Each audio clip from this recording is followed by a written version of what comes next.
In India, if a religious sect or community is given the status of a national minority, what special advantages it is entitled to? यहाँ पर हमें minority इस शब्द को समझना होगा।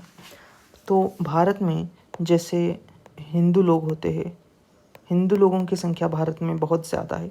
इनकी तुलना में जो बाकी धर्मों का समूह होता है, उन लोगों के समूह की संख्या हिंदू के जो लोग होते हैं उनकी संख्या में कम होती है। तो भारत में मुस्लिम्स हो गए, जैन्स हो गए, सिख लोग हो गए, इन जो समुदाय के लोग होते हैं इनकी संख्या बहुत ही कम होती है। तो क्योंकि इनकी संख्या कम है इसलिए इन्हें माइनॉरिटी कहा जाता है। तो भारत में ये 6 माइनॉरिटीज़ है: Muslim, Buddhist, Jains, Sikh, Parsi and Christians. Parsi को हम ज़ोरास्ट्रियन भी कहते हैं। तो ये 6 धार्मिक लोगों का समूह, रिलीजियस ग्रुप ऑफ पीपल, ये माइनॉरिटीज़ कहलाते हैं क्योंकि इनकी संख्या कम है हिंदुओं की तुलना में, तो इसलिए ये माइनॉरिटीज़ बन जाते हैं।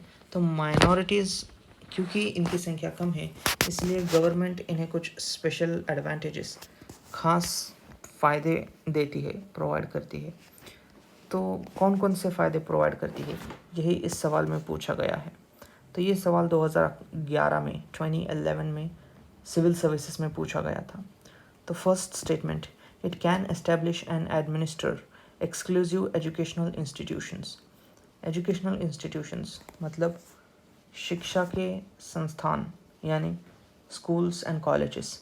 तो क्या वो रिलीजियस माइनॉरिटीज़, वो हिंदू नहीं, मुस्लिम, जैन, क्रिश्चियन, इन लोगों का जो समूह होता है, इन लोगों का जो ग्रुप होता है, क्या वो ग्रुप अपने ग्रुप के लिए खुद से अपने आप ही स्कूल्स या कॉलेजेस ओपन कर सकते हैं? तो इसका जवाब है हाँ, क्योंकि भारत के संविधान में आर्टिकल 31 क्लॉज ए में ये मेंशन किया गया है कि religious minorities can open their own educational institutions. और सिर्फ ओपन ही नहीं किए जा सकते, बल्कि उसे एडमिनिस्टर भी कर सकते हैं, मतलब उसे खुद चला भी सकते हैं विदाउट इंटरफेरेंस ऑफ गवर्नमेंट।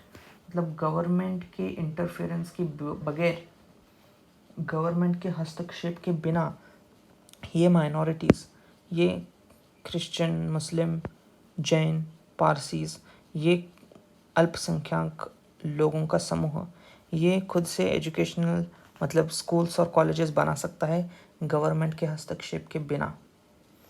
ये article 31 clause A Indian constitution में ये मेंशन किया गया है। तो इसके तहत ये माइनॉरिटीज़ अपने एजुकेशनल इंस्टीट्यूशंस बना सकती है। तो इसीलिए फर्स्ट स्टेटमेंट सही हो जाता है।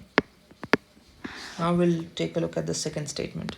The President of India automatically nominates a representative of the community to the Lok Sabha. तो इन जो कम्युनिटीज़ के जो रिप्रेजेंटेटिव, जो प्रतिनिधि होते हैं, जो इन माइनॉरिटीज़ के समूह को रिप्रेजेंट करते हैं, प्रतिनिधित्व करते हैं, उनको दर्शाते हैं, उनके मतों को दर्शाते हैं, तो ऐसे प्रतिनिधियों को प्रेसिडेंट खुद अपॉइंट करते हैं, ऐसा ये स्टेटमेंट कहता है। तो ये सही नहीं है क्योंकि हर माइनॉरिटीज़ को प्रेसिडेंट ऑफ इंडिया नॉमिनेट नहीं करते, लेकिन एंग्लो इंडियन कम्युनिटीज़ जो होती है, मतलब जो भारत और अमेरिका नहीं, ब्रिटेन, एंग्लो इंडियन कम्युनिटी मतलब जो ब्रिटेन से भारत आए हुए लोग हैं, उनका मूल जन्म ब्रिटेन में हुआ था लेकिन अब वो भारत में रहते हैं। तो ऐसे कम्युनिटीज़ के लोग, इनको प्रेसिडेंट ऑफ इंडिया अपॉइंट करते थे, नॉमिनेट करते थे, मतलब ऐसा उनका चुनाव करते थे प्रेसिडेंट ऑफ इंडिया, उनका नाम सजेस्ट करते थे, इसे ही हम नॉमिनेट करना बोलते हैं। उनका नाम सजेस्ट करते थे। किनका नाम?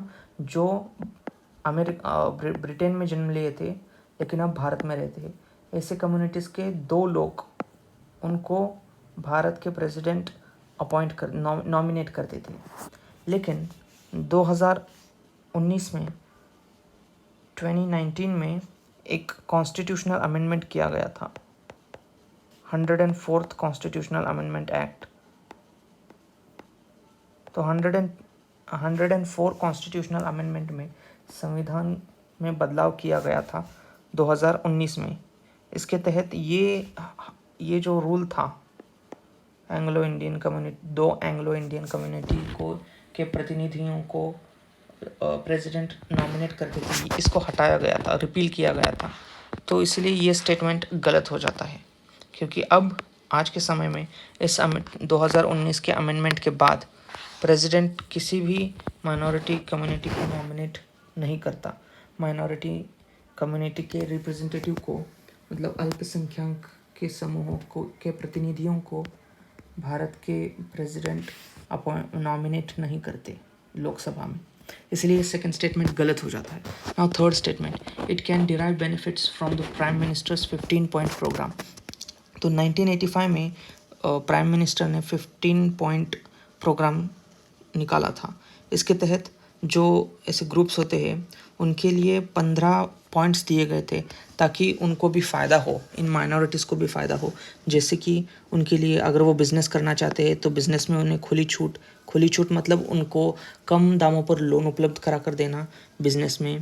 गवर्नमेंट के जो एग्ज़ाम्स होते हैं तो गवर्नमेंट के एग्ज़ाम्स में उनका भी अच्छा रिप्रेजेंटेशन हो, ऐसे करके 15 पॉइंट का प्रोग्राम किया गया था 1985 में।